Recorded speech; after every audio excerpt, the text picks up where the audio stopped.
하나님은 살아계십니다. 하나님을 기대합니다. 하나님은 하실 수 있는 줄 믿습니다.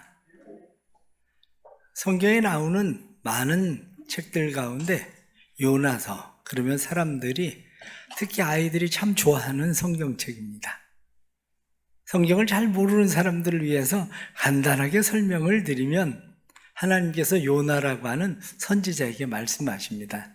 야, 너 가서 저 아수르의 수도인 니느웨에 가서 그 성이 망할 거라고 얘기를 해라.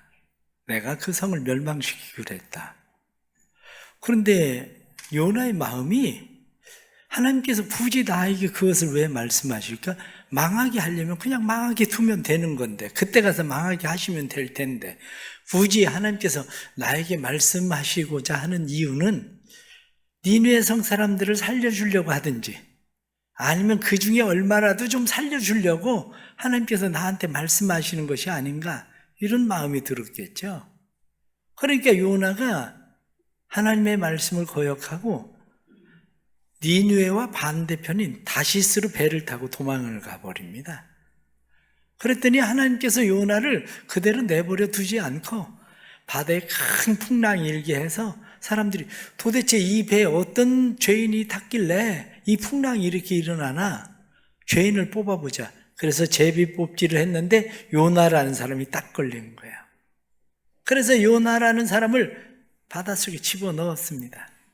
바닷속에 던졌더니 큰 물고기가 기다리고 있다가 요나를 덥석 삼켰어요. 그리고 요나를 어디를 끌고 갔냐면 저 니느웨 쪽으로 바다를 쭉 타고 올라가서 거기에다 요나를 덜컥 뱉어놓고 고래는 가버린 거예요. 그러니 거기까지 끌려온 요나는 한원 수 없이 니느웨에 가서 이 성이 40일 있으면 망합니다. 그리고 이야기를 합니다. 근데 그 성은 사흘 동안을 돌아야 돌 수 있을 만한 성이에요. 그런데 요나가 겨우 하루 다니면서 이 성이 40일 있으면 망할 겁니다. 그리고 말아버렸어요. 아마 요나의 마음 가운데는 이거 내가 세게 얘기했다가 이 사람들이 진짜 돌이키면 어떻게 하나 마음이 있었을지도 모릅니다. 그러니까 대충. 그런데 놀라운 일은 대충 했음에도 불구하고 사람들이 회개를 하기 시작하는데, 왕으로부터 심승에 이르기까지 금식을 하고 회개하고 이런 일들이 일어나니까 하나님께서 말씀하시기를, 요나야 봤지? 그리고 그 성을 용서해 줘버린 거예요. 그 이야기가 요나서에 나오는 이야기입니다. 이런 이야기를 하면 사람들은 그렇게 생각합니다. 아니, 요즘 세상에 뭐 그런 말이 안 되는 소리를 하냐, 무슨 고래 뱃속에 들어갔다가 사람이 어떻게 살아나겠냐, 이렇게 이야기하는 사람들도 있습니다. 그런데 여러분들이 인터넷에 현대판 요나라고 쳐보세요. 그러면 현대판 요나에 대한 이야기들이 나옵니다. 그 중에 하나가 1891년 2월 달에 포경선을 타고 포틀랜드 제도에 제임스 바틀리라고 하는 사람이 함께 고래를 잡으러 나갔습니다. 그래서 고래에게 작사를 쏘았죠. 그래, 작사를 맞은 고래가 이제 놀랄 거 아니에요. 그래서 고래가 바다 밑으로 들어갔어요. 들어가면서 다시 올라올 때 그 배를 뒤집어 버린 거예요. 이 배가 뒤집었을 때에 고래가 사람을 삼켜버렸죠. 그때 제임스 바틀러라고 하는 사람이 그 고래에게 삼킴을 당해버린 거예요. 우여곡절에 이 고래를 잡아가지고 가져왔죠. 고래를 잡아가지고 고래의 배를 갈랐어요. 고래 배를 갈랐더니 위에서 꿈틀거리는 게 있는데, 이게 웬일입니까? 고래 뱃속에 들어간 지 15시간이 됐는데 이 제임스라고 하는 사람이 거기서 살아있는 거예요. 아직도 위액에 의해서 이 털들이랑은 녹았고 피부도 하얗게 변했는데 사람은 살아있는 거예요. 이 사람이 죽었을 때에 그의 묘비에 쓴 것이 현대판 요나라고 문구를 써놨다는 겁니다. 또 하나의 이야기는 영국 바클로프트 TV에서 2019년 3월 7일에 고래 뱃속에 들어갔다 나온 사람의 이야기가 거기 소개되었습니다. 구사일생으로 살았는데 남아공의 사람입니다.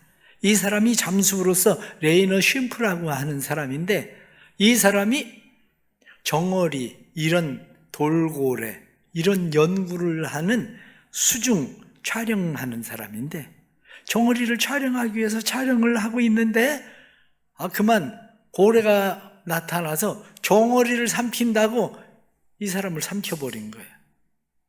레이너가 삼킴을 당했을 때 무슨 생각을 하게 되었냐면, 기회가 있을 거다.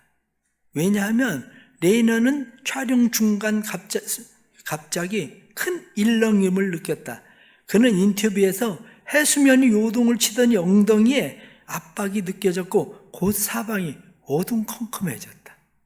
그런데 이 순간을 본 사람들은 이야기하기를 무엇라고 이야기했냐면, 그들은 주변의 바닷물이 심하게 뒤틀리더니 곧 고래 한 마리가 나타나 레이너를 삼켜버렸다. 우리 모두는 겁에 질려 몸이 굳어버렸다. 그런데 그가 고래에 대한 습성을 잘 알고 있기 때문에 고래가 다시 물을 뿜어 올릴 거다. 기회를 기다려야 되겠다. 그리고 기회를 기다리고 있는데 고래 크기가 14m였대요. 그래서 4m, 5m 물을 샥 뿜어 올릴 때 그리로 나오게 된 거예요.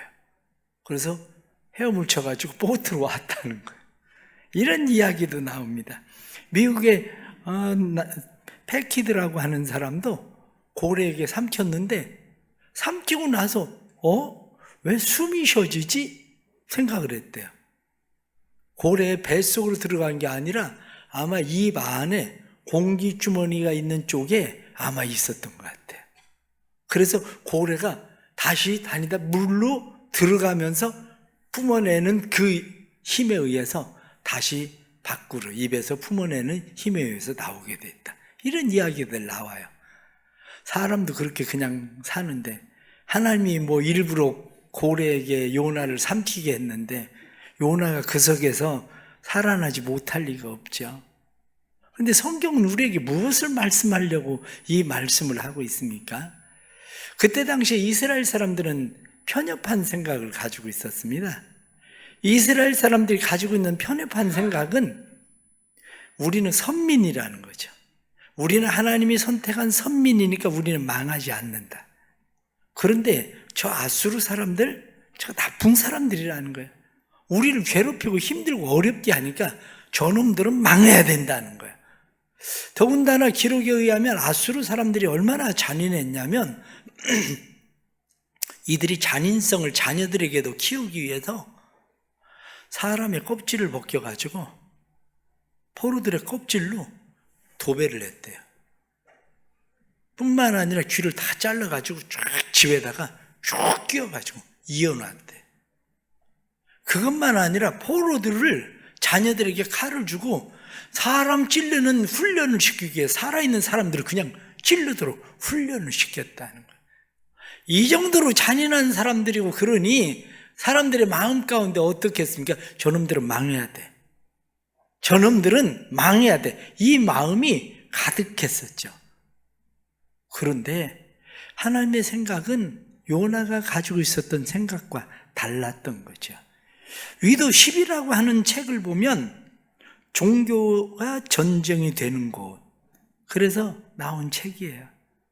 전 세계 13억 무슬림의 절반이 이곳에 살고 있으며 20억 기독교 인구의 60%가 이곳에 살고 있다.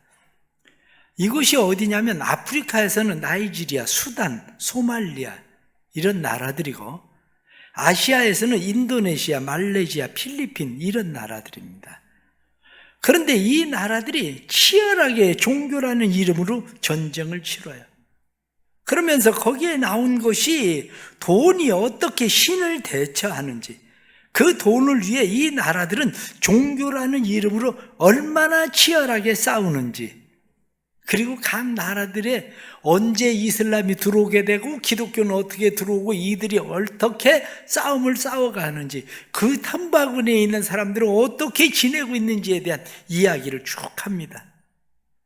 기독교의 선교에 대해서도 아주 잘 객관적인 눈으로 보게 하는 그런 책이기도 합니다.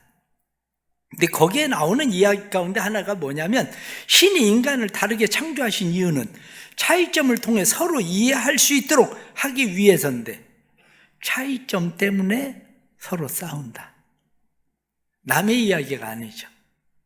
가족 얘기잖아요. 멀리 다른 사람들의 나라 이야기가 아니라 서로 차이점 때문에 다르게 하나님께서 서로를 이해할 수 있도록 만드신 건데, 그 차이 때문에 우린 계속 싸워요. 지금 요나도 그런 마음을 가지고 있었습니다. 하지만 오늘 성경이 우리에게 깨닫게 하는 몇 가지 중요한 말씀이 있습니다. 그 중에 가장 첫 번째가 뭐냐면, 포기하지 않으시는 하나님이에요.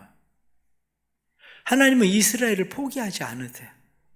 심지어는 이스라엘이 바벨론의 포로로 잡혀가도 포기하지 않아요. 요나가 하나님을 거역하고 요나가 다시스로 도망을 가도 하나님은 요나를 포기하지 않아요. 풍랑으로 쫓아가셔요. 그래서 다시 요나를 데리고 오셔요. 성경은 무엇라고 말씀합니까? 너희 부모는 너희를 버릴지라도 나는 너희를 버리지 않는다. 나는 너희를 포기하지 않는다. 그런데 왜 하나님은 아수를 포기하셔야 되나요? 니느웨를 포기하셔야 되나요? 요나는 생각할 때 하나님은 우리를 포기하시면 안 돼요. 그런데 아수르는 포기해도 괜찮아요. 니느웨는 포기해도 괜찮아요. 정말 그렇습니까? 우리의 마음 가운데 무슨 생각을 합니까? 내가 구원받은 것은 하나님의 은혜로 구원받았다는 것을 인정하면서 다른 사람에 대해서는 포기해도 괜찮다는 생각을 가지고 있어요. 오늘 성경 본문에 나타난 말씀 가운데 내가 가야 할 선교지, 우리가 가야 할 선교지, 복음을 들고 우리가 가야 할 선교지가 어디냐 이렇게 생각하면, 사도 바울의 시대에는 그들은 지구가 네모난 줄 알았죠. 그러니까 땅끝 이렇게 이야기하면 사도 바울은 로마를 건너서 스페인이 땅끝이라고 생각했습니다. 그래서 내가 너희의 도움을 받아서 예루살렘과 유다와 사마리아와 땅끝까지로 복음 전하기 원하신다는 하나님 말씀대로 땅끝 스페인까지 복음을 전하러 가고 싶었어요. 그러나 지구가 둥글다는 사실을 알고 나서 우리가 깨닫는 것은, 땅끝은 어디냐면 내가 가면 땅끝은 바로 요 뒤에, 내 뒤가 땅끝이에요. 내가 가야 할, 내가 서 있어야 할 땅끝은 어디냐면 지금 내가 서 있는 곳이에요. 지금 내가 머물러 있는 곳. 그곳이 어디입니까? 가정이에요. 기본적으로 내가 서 있고 머물러 있는 가정이야말로 내가 서 있는 땅끝이라고요. 그곳에서 만나는 사람이야말로 내가 땅끝에서 만날 사람, 땅끝까지 이르러 복음 전하기 원하는 사람이 누구냐면 바로 내 가족이에요.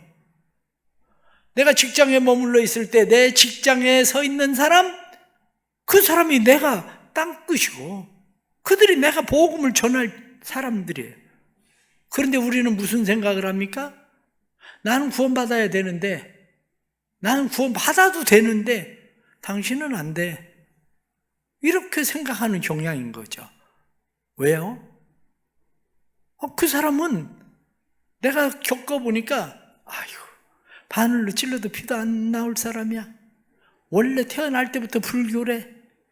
그 사람은 아무리 내가 전도를 해도, 내가 같이 살면서 40년을 전도해도 먹히지를 않으니 이 사람은 가능성이 없어.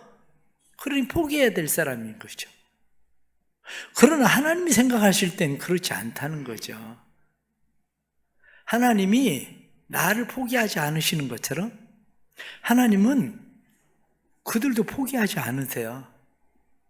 내 부모, 내 형제, 내 자녀, 내 가족들, 내 친구들, 하나님께서 포기하지 않으신다는 생각이 우리 안에 먼저 있어야 되는 거죠. 포기하지 않으시는 하나님. 그런데 그 포기하지 않는 하나님이 요나에게 기회를 주셨어요. 물속에 던져졌을 때 그냥 거기서 죽어야 마땅한데 하나님이 요나를 물고기에게 삼키게 만들고 요나로 하여금 회개할 수 있는 기회를 주셨죠. 요나가 물고기 뱃속에서 3일 동안 하나님 앞에 회개합니다. 하나님, 제가 성전을 사모합니다. 제가 지옥에서 하나님을 불러 아릅니다.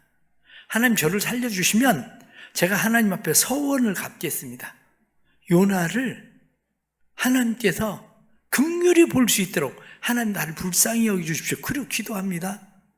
그래서 하나님께서 요나에게 새로운 기회를 주셔서 니느웨에 가서 복음을 전할 수 있는, 하나님의 말씀을 전할 수 있는 기회를 주셨죠. 그런데 요나는 어떻게 생각합니까?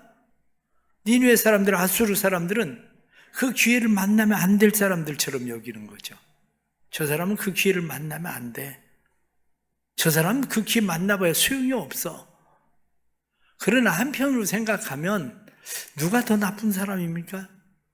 요나는 하나님께서 물고기 뱃속에서 3일 동안 쥐어짜야 요나가 진짜 회개를 해요. 요나는. 그런데 니느웨 사람들은 어떻습니까? 요나가 대충 하루만 전도를 했는데도 40일 있으면 이 성이 망한다 이렇게 기분 나쁜 소리를 하는데도 그 사람들은 그 말을 듣고 왕에서부터 짐승에까지 금식하고 회개가 일어나거든요. 한편으로 생각하면 우리는 어떻게 교회 나왔습니까? 하나님이 쥐어짜서 나온 사람들 많잖아요. 건강으로 하나님께서 질병으로 쥐어짜고, 재물로 쥐어짜고, 자녀들의 문제로 쥐어짜고, 우리의 인생을 하나님께서 물고기 뱃속에 집어넣는 것처럼 꼼짝달싹 못하게, 아무것도 못하게 집어넣어놓고 쥐어짜니까 우리는 회개했거든요. 그런데 나는 되는데 왜 하나님께서 다른 사람에겐 기회를 주시면 안 되는 겁니까? 하나님께서 다른 사람들에게 기회를 주셔야지.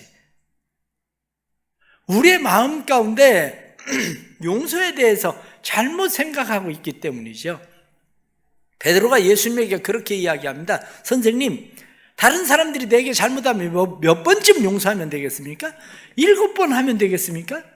우린 보편적으로 3번 용서하지 않습니까? 그런데 7번 하면 되겠습니까? 예수님께서 말씀하시기를 7번? 아니 7번씩 70번이라도 해야 된다? 아니 이게 무슨 말씀입니까? 그렇게 해봐야 그 사람에게 의미가 있겠습니까? 그 사람 변하겠습니까? 머리로 이해가 안 됩니다. 그러니까 예수님께서 비유로 말씀하시기를 어떤 사람이 왕에게 빚을 졌다. 1만 달란트의 빚을 졌다. 한 달란트는 금 34kg입니다. 그런데 34kg짜리 1만 개라고 얘기해 보세요. 그건 도저히 갚을 수도 없는 빚이죠. 그런데 왕이 그 빚을 용서해 줘요. 이 사람이 가다가 자기 친구를 만났습니다. 친구는 자기에게 100데나리온 빚을 졌어요. 한 데나리온은 하루 품삯이에요. 100일 일하면 벌 수 있는 그 돈을 빚을 졌는데 너 이놈 잘 만났다. 너 왜 내 빚 안 갚아? 너 내 빚 갚을 때까지 우리 집 감옥에 들어가 있어. 그래서 그 사람을 감옥에 집어넣었다는 거예요. 그때야 베드로가 이해가 갑니다. 이해는 가는데 문제가 뭡니까? 가슴이 안 움직이는 거죠. 요나는 어떻습니까? 요나는 이해는 됐어요. 이해는. 그런데 마음은 안 움직여요.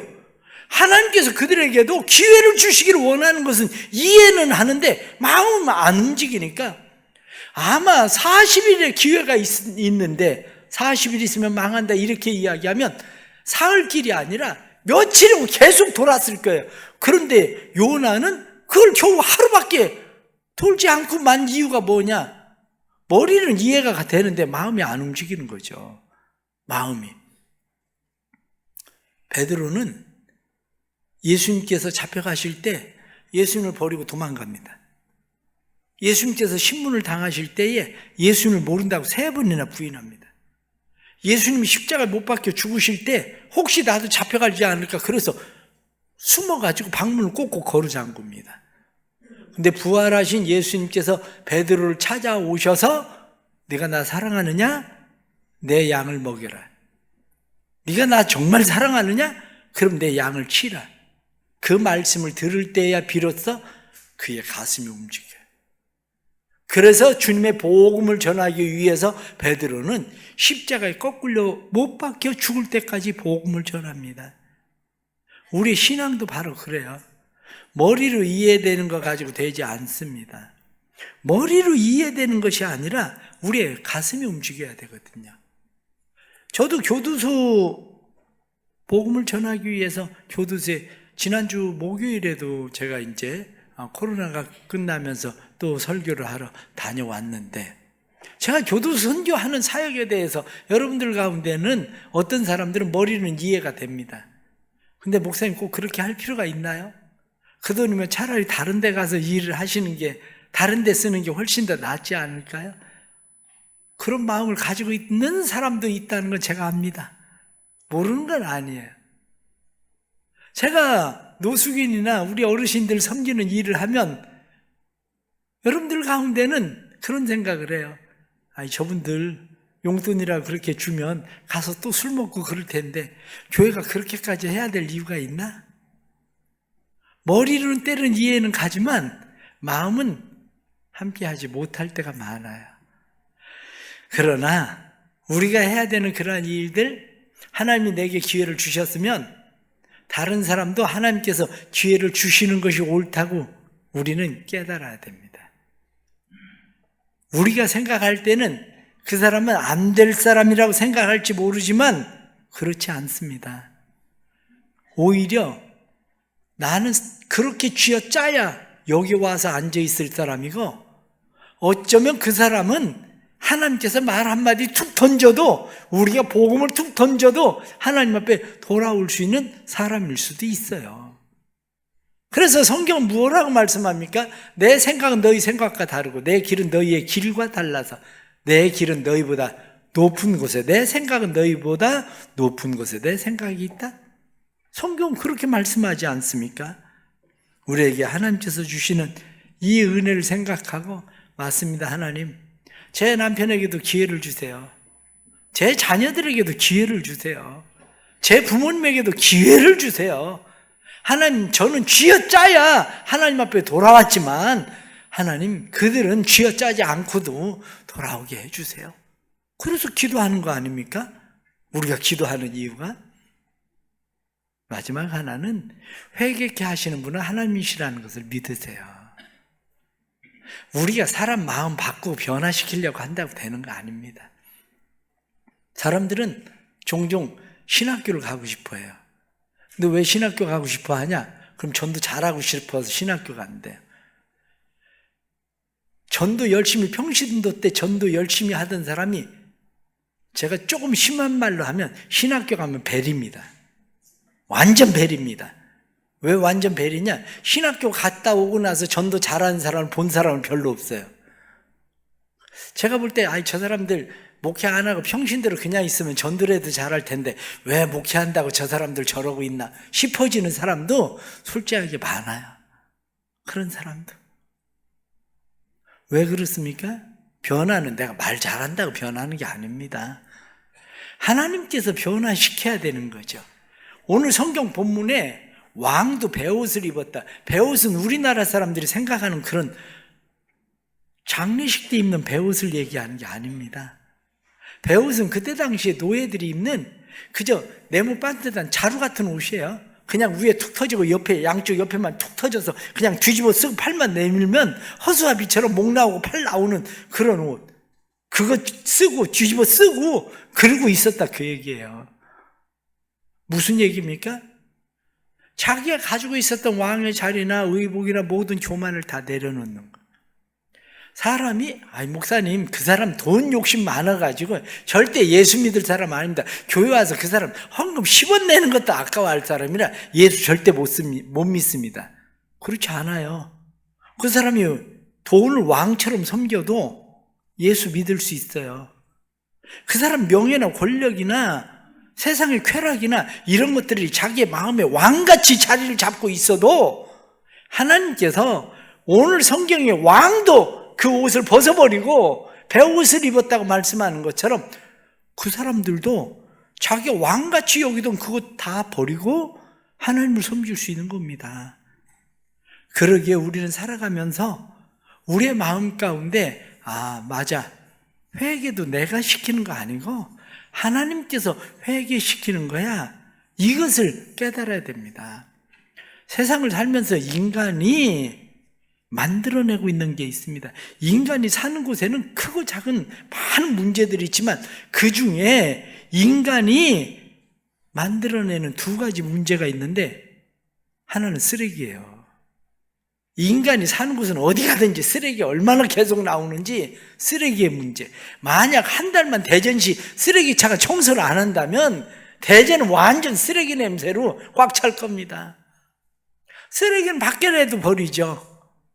그런데 문제 또 하나는 인간은 끊임없이 죄를 만들어내요.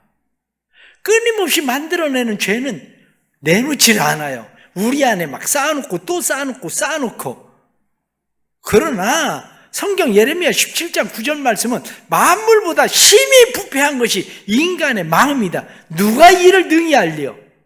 깨끗한 차고 우리 다 앉아 있어도 우리의 마음이 얼마나 부패하고 냄새 나는지. 그런데 그걸 누가 고칩니까? 하나님께서 우리에게 말씀하시는 것은 회개의 마음도 하나님께서 주신다는 거예요. 예레미야 17장 10절 말씀에 그래서 나 여호와는 심장을 살피며 폐부를 시험하고 각 사람의 그 행위와 행실대로 보응한다. 그런데 하나님께서 우리를 새롭게 고치시는 분은 결국 하나님이세요. 내 남편 못 고칩니다. 내 부모 못 고칩니다. 내 자녀들 못 고칩니다. 그러나 고치시고 치유하시는 분이 있는데 그분이 누구냐면 하나님이세요. 요나의 마음을 다시 고치기 위해서 끊임없이 인내하시고 기다리시는 하나님께서 우리의 사랑하는 사람들을 고치시기 위해서 끊임없이 인내하고 기다리십니다. 그렇다면 오늘 말씀을 통해서 분명하게 깨달으십시오. 분명하게 우리가 깨달아야 되는 것은 하나님은 포기하지 않는다는 거예요. 하나님이 포기하지 않으시는데 왜 우리가 포기하겠습니까? 내가 전도회 하다가 안 된다고 해서 복음 전하다 안 된다고 해서 내가 왜 포기하겠습니까? 그 사람 성품과 취향을 내가 너무 잘 안다고 해서 포기할 이유가 어디에 있습니까? 하나님이 포기하지 않으시는데 하나님이 그에게 기회를 주신다는데 왜 기분이 나쁩니까? 하나님께서 그들에게 기회를 주시는 것은 내게 기회를 주시는 것 같고 하나님이 비록 나는 쥐어짰을지라도 하나님께서 그를 쥐어짜지 않고 기회를 주시겠다면 얼마나 감사한 일입니까? 꼭 하나님이 우리의 부모나 형제나 남편이나 자녀들을 꼭 쥐어짜야 되겠습니까? 하나님께서 쥐어짜지 않고 니느웨 사람들이 하루 말씀을 듣고도 회개하는 것처럼 회개의 역사가 일어나게 하시는 분은 하나님이신데 그래서 우리는 하나님을 믿는 거 아닙니까? 이 하나님의 은혜가 우리 사랑하는 성도들의 가정에 있기를 바랍니다. 땅끝은 결국 내가 머물러 있는 그곳이 땅끝이에요. 땅끝의 사람은 누구냐면 내가 품을 수 없는 사람이 땅끝의 사람이에요. 그 사람이 남편이 됐든지 아내가 됐든지 심지어는 교회에서는 어떻습니까? 교회에서도 품을 수 없어서 딴 교회로 가잖아. 교회에서도. 그러나 그 땅끝의 사람들, 그 사람들을 품을 때야 비로소 하나님께서 우리를 통해서 일하시기 시작하는 거예요. 우리 하나님의 이 역사가 일어나길 바랍니다. 그래서 사랑하는 성도들의 가정에 구원받지 못하는 사람들이 한 사람도 없고 뿐만 아니라 우리 교회가 올해는 100명의 또 새가족들이 들어오기를 위해서 기도하고 있는데 하나님 나를 통해서 한 명의 오이코스라도 돌아오게 해주십시오. 내 마음에 품고 있는 이 사람들이 주께로 오게 해주십시오. 하나님 쥐어짜지 않고도 하나님 올 수 있는 기회를 주세요. 그리고 기도하시고 이들이 하나님 앞에 돌아오게 되는 놀라운 은혜가 나타나기를 간절히 바랍니다. 기도하겠습니다. 하나님 아버지, 우리는 편견을 가지고 있습니다. 우리는 멀리 가서 이방 사람 구원하지 못해도 내 집 근처 다니면서 건질 죄인 많도다 하고 성경이 말씀하시지만 땅끝으로 가는 것, 선교사님들처럼 멀리, 해외 멀리 가는 것이 우리의 오히려 마음의 소원이고 내 가정에 내가 마음에 품어야 될 사람들이 땅끝의 사람이라는 것을 깨닫지 못합니다. 주님, 우리를 도와주옵소서. 땅끝의 사람들, 마음에 품지 못하는 사람들 다시 마음에 품게 해주시고, 그들에게 주님의 복음을 전할 때에 니느웨 사람들이 회개하고 돌아오던 것처럼, 그들이 왕으로 섬기던, 왕으로부터 모든 사람들이 다 베옷을 입고 하나님 앞에 회개하던 것처럼, 세상의 돈이나 명예나 권력이나 세상의 쾌락이나 세상 것들을 왕으로 삼고 있던 사람들이 그것을 벗고 내려놓고 주께로 돌아오는 일들이 일어나게 하여 주옵소서. 사랑하는 대성교회, 하나님 마음의 문을 활짝 열어주셔서 대성교회 모든 성도들이 땅끝의 사람들을 품을 수 있도록, 그리고 특별히 내가 서 있는 땅끝, 내 가정, 내 직장, 그것이 땅끝임을 기억하고 복음의 사람들로 서 있게 해 주옵소서. 예수님의 이름으로 기도드리옵나이다.